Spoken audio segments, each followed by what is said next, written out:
Welcome to Universal Man. My name is Mark Weppett, and I'm here to help you stop screwing around with low-value escapism and instead play a bigger game with your life so that you can win where it matters and become a man that you admire. And today I'm back with another episode of the Man of Action series, and in this installment, what we're going to be doing is we're going to be looking at the ultimate habit combination that's going to break you free from all your dysfunctional patterns and let you get the life that you want. And this combo is the dopamine detox and the reset ritual. Together, these things are like, they're like chocolate and peanut butter, man. They are super strong, super effective, and, I can't wait to tell you about it. The core idea here is that you are already a being of immense power. You have everything you need to master your current state in life and then unlock the next. The big problem, though, is that you constantly disconnect from that power. And the reason you disconnect from it is because you engage in escapist activities. So the plan here is to engage in the dopamine detox, which is where you unplug from all of the low value, high stimulation stuff you use to distract yourself. Doing this is going to supercharge you neurochemically.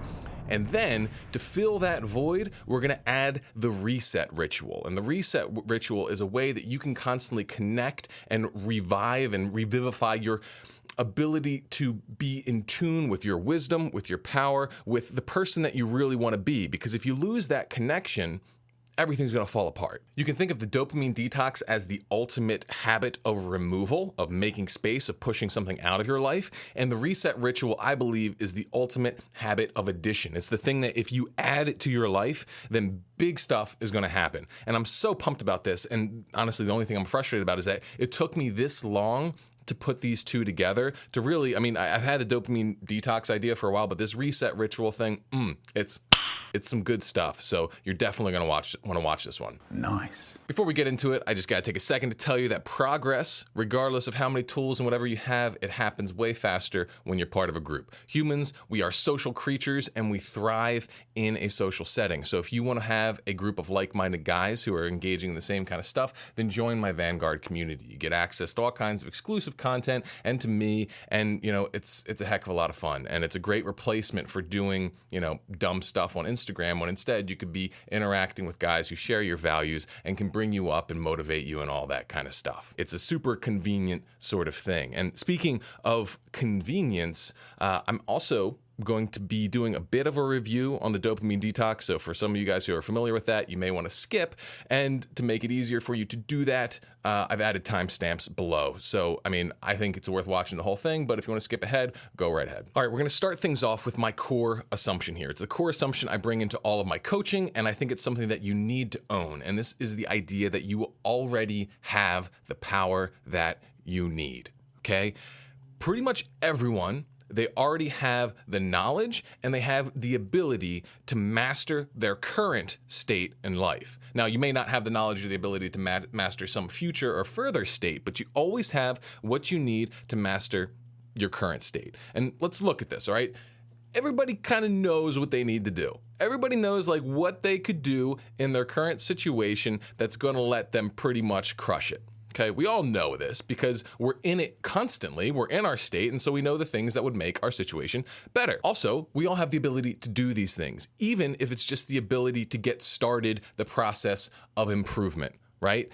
Maybe you're not the best, maybe you have to do public speaking, and you're not the best public speaker in the world right now, but you're always good enough to start getting better at public speaking, right? And that's just an example. And what I found repeatedly in my coaching individual people is that I'm just kind of like a switchboard. I'm here to try and help people plug into their own power, because the big problem is that we get disconnected from our own power. We get disconnected from our internal wisdom, our intelligence, our motivation, all the things that we need for our success. That right here, we're not interacting with them. One of the main reasons that this happens for the modern guy is because they're engaging in just way, way, way too much escapism, okay? And escapism is basically following the pattern of pleasure first, pain later.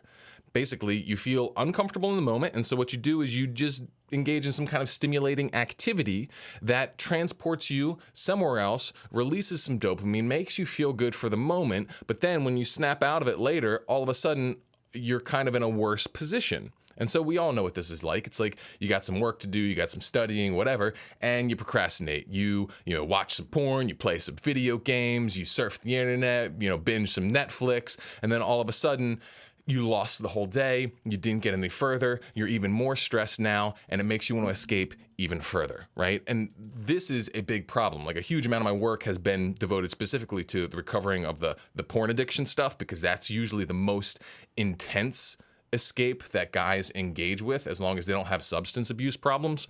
That's the most powerful escape that most guys are regularly nuking their brain with.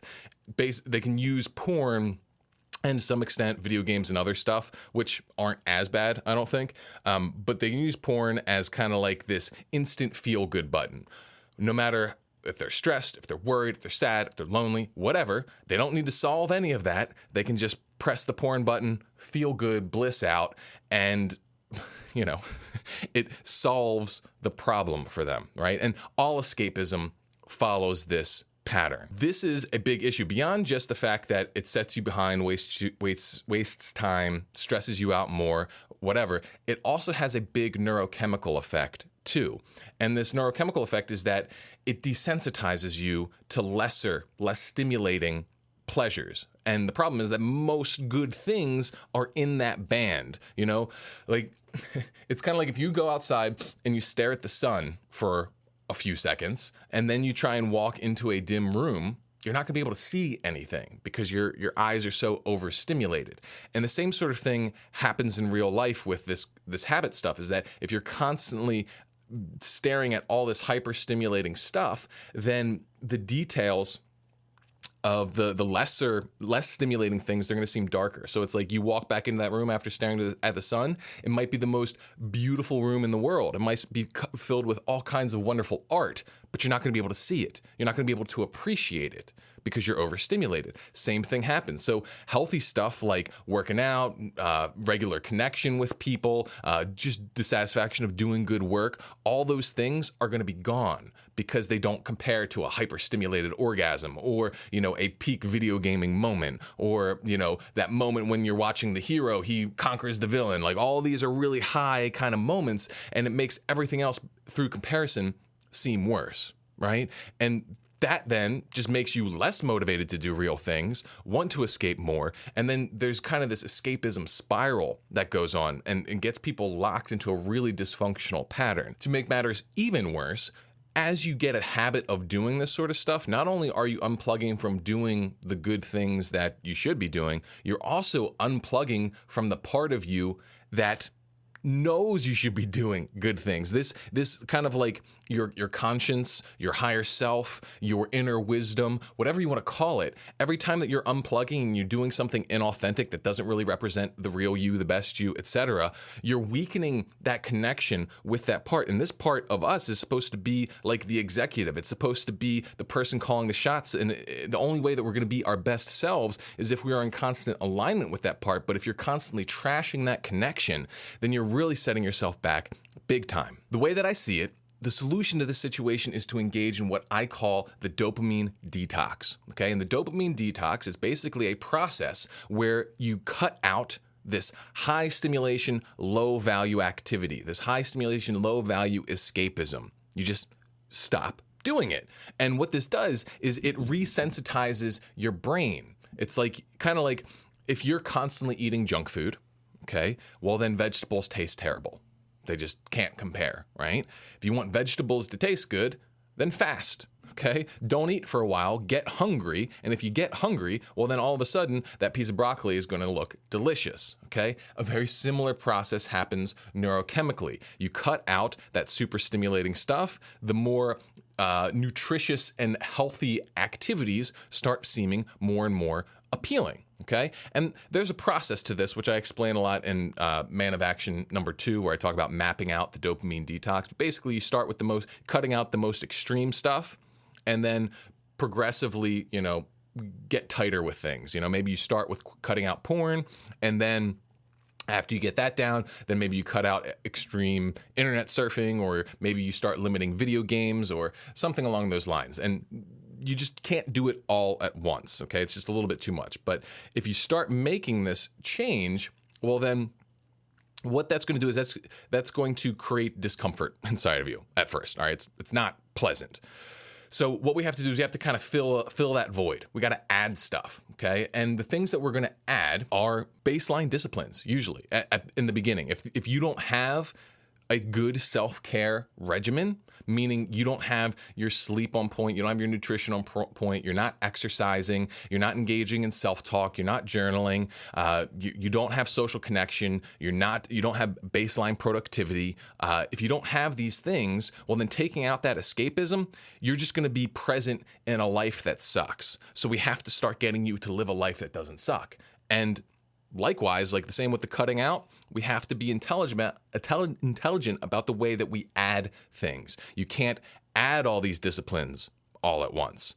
So you got to figure it out. What are the changes that you need to make first, right? Is your sleep terrible? Well, maybe you got to start improving your sleep.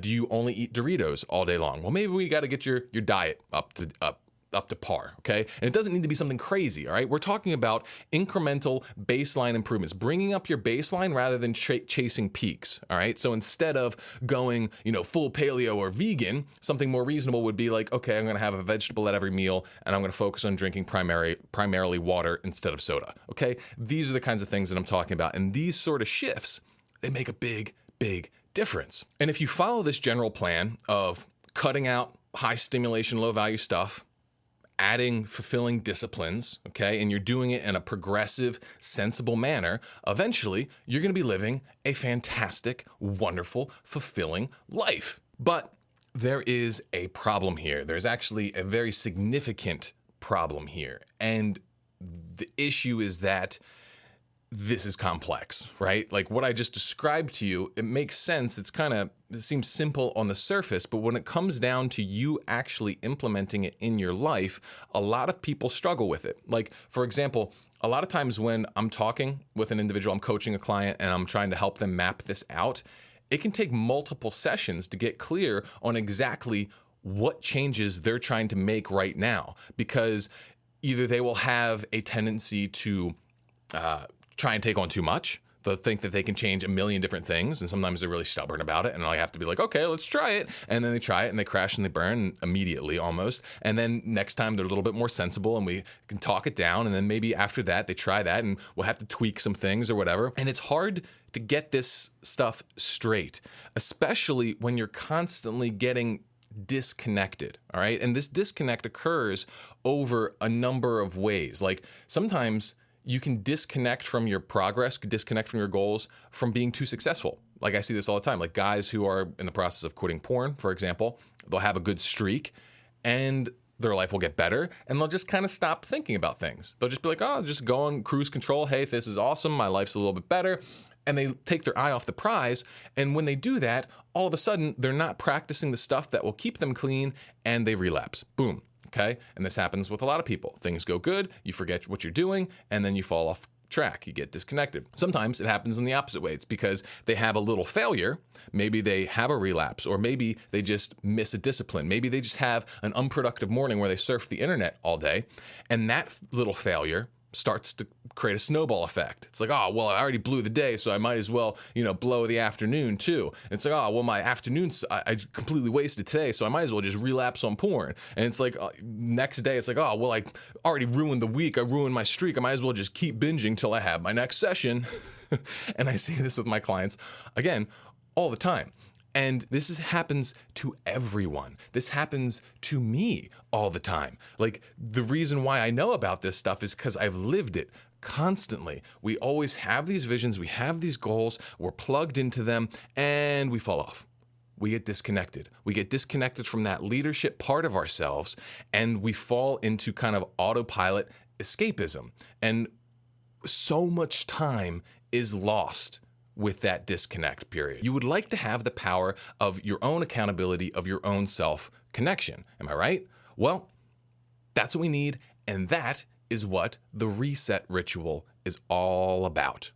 You can think of the reset ritual as installing a new control system into your life. All right, so think about it like this. Escapism is a control system. It's a self-management system. It's a bad one, but it kind of works. And the way it works is whenever you have a problem, you engage in escapism and you feel better for a little while, okay? And it works really well, especially if you're using super stimulating stuff like porn or, drugs, or sometimes even just, internet. There's some pretty dank memes out there that'll absolutely take your mind off things, okay? To be clear, when I'm talking about escapism, I'm talking about you doing something that is working against you.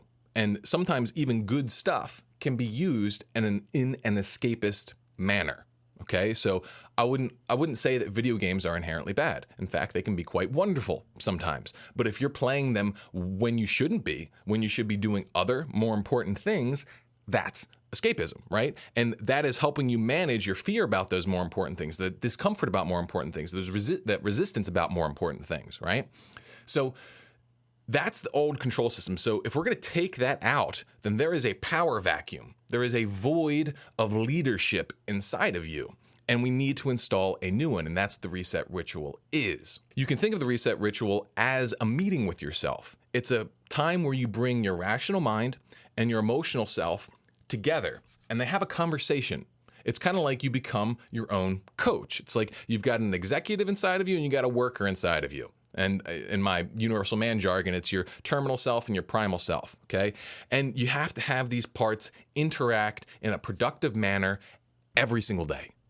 Every single day. And if you do this every single day, you check back into yourself and you reset your connection to your vision, where you're trying to go, your healthy mentality, your positivity, your hope, your joy, all that good stuff. If you do that reset, that you reset that connection every single day, then you won't spiral and flop around in this disconnected state. And if you do this right, it's like a big, processing plant, a purification process where you can take all your negativity and you can turn it toward good. You can take all your setbacks, turn them into growth opportunities. You can take all your negative perspectives and turn them toward positive motivation, okay? And that's what it is. It's a daily refining process where you take the bad, transform it into good. So how does this reset ritual work? Well, let's walk through it, okay? It's got three main stages to it. You're going to process what you've done that day. You're going to process where you're at right now. And then you're going to process where you want to go. And at its heart, it utilizes the Metascript method. Now, if you're new to the channel and you're new to the series, then the Metascript method is the free guide that I've created, and it's a journaling technique. It's a way of interacting with yourself. It's a set of 3 different journaling exercises for these 3 scenarios of past, present, and future to basically realign your brain, to get it back on track and to make something productive out of something that was maybe hard or uncomfortable. So I'll do a quick example of the 3 different kinds of Metascript entries. Now, I'm not going to be able to explain the full Metascript method to you here. Download the guide if you want to know the ins and outs of it. I definitely think it's worth the read. It's not very long, but we will walk through the main pieces as it's applied in the reset ritual here, okay? So let's go through it, okay? First step, like I said, is we got to process what you've done. And so normally I recommend doing the reset ritual in the evening, and I'll tell you about why that is later. But at the end of the day, you're going to sit down, and the first thing you're going to do is you're going to review your day. And this happens in kind of 2 pieces. So the first thing is that you're going to record your key metrics. And if you've watched my previous video talking about dashboards and stuff like that, that's what we're doing here, is we're filling in the dashboard.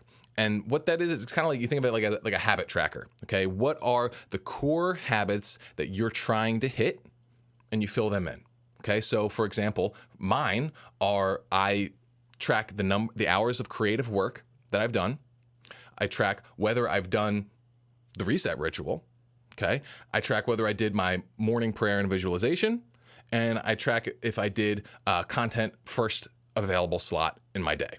Okay, I'm only tracking 4 things. Some people try to track like a million different habits. These are the 4 that are the money ones for me. If I do these 4, everything else frickin' goes amazingly. And the 2 most important are hours of created work and did I do my reset ritual. And chances are you could do something like that. You could do, time spent in focused work and the reset ritual. If you do these things and you track them, then you're going to do great. And if you're quitting porn, then obviously that's going to be something in there. If you're engaging in some kind of dopamine detox, or you're cutting something out, that's going to be in there. And you're going to track that, and you have to look at that. And if you fail, that's when you do a retroactive Metascript entry. And that sounds maybe complex, but it's really simple. Basically, you ask yourself, what happened?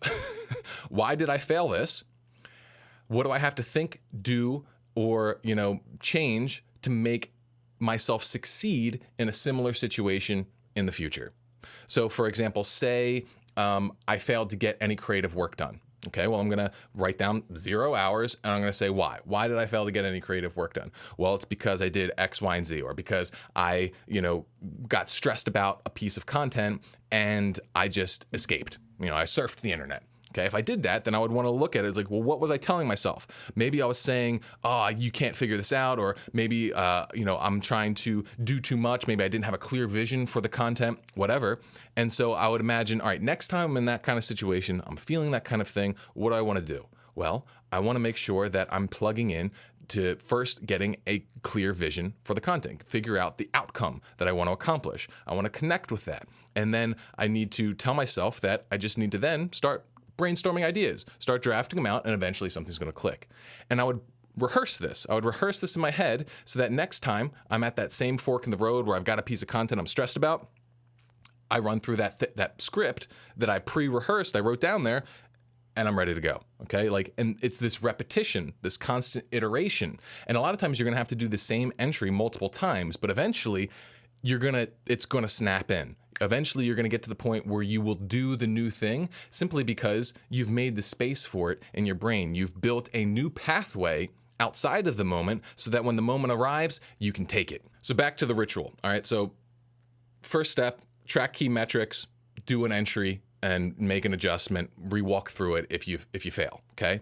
Then you do more or less the same thing with kind of like your to-do list for the day. It's like, all right, well, what did I get done? Did I get what I needed to done? If there's something big that I didn't get done that I was supposed to, well, then I'm going to do the same kind of thing. Walk through it. What happened? What do I need to shift? How can I grow to make sure that a failure like this doesn't happen again? This can take anywhere between 1 minute to 30 if you want. You can go even longer, but for the most part, it can happen pretty quick, especially as you start getting into a rhythm with this sort of thing. So we're just processing the day. All right, that brings you from the morning to where you're at now. Once you do that, you move into the next step of the ritual and you process where you're at.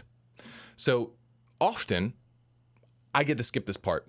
And probably most of you will too, if you reviewed your day.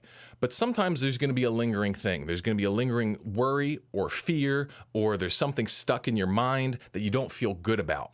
And in this moment, you kind of want to take the time to talk to yourself. And this is, in the Metascript method language, it's a responsive entry. Basically, you have a conversation between your emotional self and your rational self. You have these two pieces interact, and you have your rational self try to lead your emotional self to a better place. And this is accomplished through being positive, through being hopeful, through, working through any self-deceptions, it's kind of like a mini coaching session for yourself. And the more positive and powerful you are, the more internal wisdom you have, the more powerful this process is. So this is a scaling ritual. All right. So since I know how to coach people really well, I can coach myself really well. And most of you out there are pretty smart. It's like, how to help people. How to help yourself. You just got to tell yourself the good things. Think the good thoughts. Think the good perspectives. Don't settle for negativity and pessimism and all that kind of crap. Okay? And if you're struggling with that, well, I may have some stuff in the pipeline for you. Process where you've been, process where you are, and then process where you want to go. And that means, practically speaking, you write out your to-do list for tomorrow. You write down, what do you want tomorrow to look like? And that's pretty simple. You just got to make a list, all right? And then if you want to take that to the next level, you then kind of mentally walk through that list and you feel each piece. It's like, okay, I'm good with this task. I know what I got to do here. Ooh, this one, I'm worried about this one. This seems uncertain. Or ooh, this one, I'm afraid of doing this thing, okay? And if you find any resistance, you do an entry there. You pre-process it. So for example, say I have a client that I'm worried about, okay? Because maybe he's having some trouble or something. In that instant, what I'm going to do, I'm going to, I have resistance about meeting with that client. I got to clear that up. I can't go into the session with resistance. That's terrible. That'd be terrible on my job as a coach. So I need to talk to myself about like, all right, what kind of mindset do I need to have? Maybe I need to plan something for him. Maybe I need to review his journal and be like, okay, this is the thing that I think he's stuck with, and we're gonna make sure we address this. Okay. Sometimes it's going to be something uncertain. Maybe there's a business opportunity I'm really hopeful for, but I don't know how it's going to work out. I'm anxious.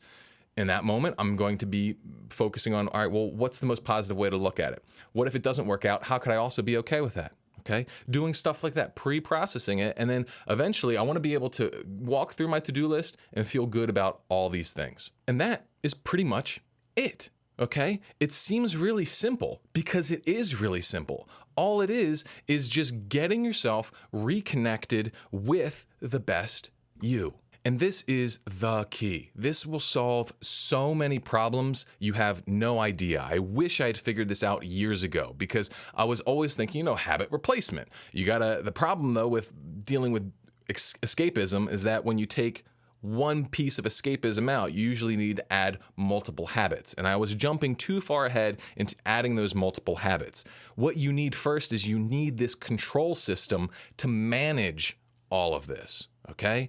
And so it's like, before you add any other extreme disciplines or whatever, get your reset ritual on lock. Make this your non-negotiable. Keep this on your habit tracker until you do it automatically when the time comes at the end of the day. Because if you have this on point, then literally it will allow you to do anything else you want to do, because basically it's the process of self-reflection, adjustment, and then planning.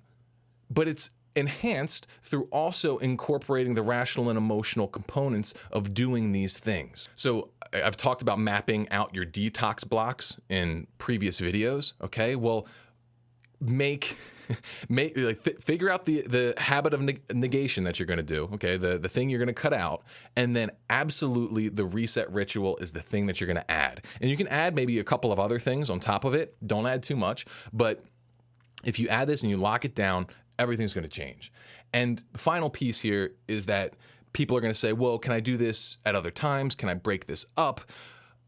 I really recommend doing this in the evening. And there's a reason for this. So in the evening, one, your brain's fresher with the information of the day. Okay, you are more in tune with what happened that day, so you can respond to it better. Okay. Secondly, it helps you calm down and get into a good state for sleep. Okay, if you map out your day and you process your emotions before going to bed, you're going to sleep much better. And going along with this sleep thing, if you have a vision for your next day before you go to sleep, well, then you can go to sleep and you can visualize that success because you've already kind of done the work to map it out.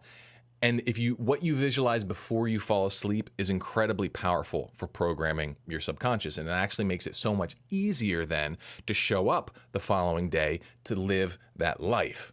Okay, so that's why I highly recommend doing this in the evening. Do you absolutely have to if your schedule won't allow it? No, you can do it in the morning and it'll still work, but I would, where possible, do it in the evening. So by combining the dopamine detox with the reset ritual, you've got a totally complete, comprehensive self-development system. And there's plenty of stuff you can add to it and, whatever. It's very flexible. And if you apply, use the Metascript method, that makes it even more powerful. But like this is the big thing. This is the practical thing. People always ask, how do I get myself to change? What do I need to do? This is what you need to do. So hopefully I've convinced you. Please let me know what you think of this in the comments below. I would love to hear your thoughts. Do you think that you will do this? Do you think it's too hard? Do you get stuck in any piece of it? Let me know. And I can always do follow-up videos about this kind of thing. But I'm super hyped on this. I hope it makes sense to you, gets you inspired, and you give it a shot. So that's what I have for you guys. Play big. I'll see you in the next one. Most guys fail to build good habits because they're stuck in bad thought patterns. Until you recondition your brain to think new thoughts in the moments that matter, you'll keep ending up in the same old places over and over again. This is why I created the Metascript method. It's a free guide that will teach you 3 simple yet insanely powerful journaling techniques that, when practiced regularly, will reprogram your brain for near automatic success. I've read hundreds of client journals in my years as a professional coach, and I've identified exactly what you need to put down on the page if you want to create positive life changes that truly stick. And no, just endlessly writing about your feelings doesn't work.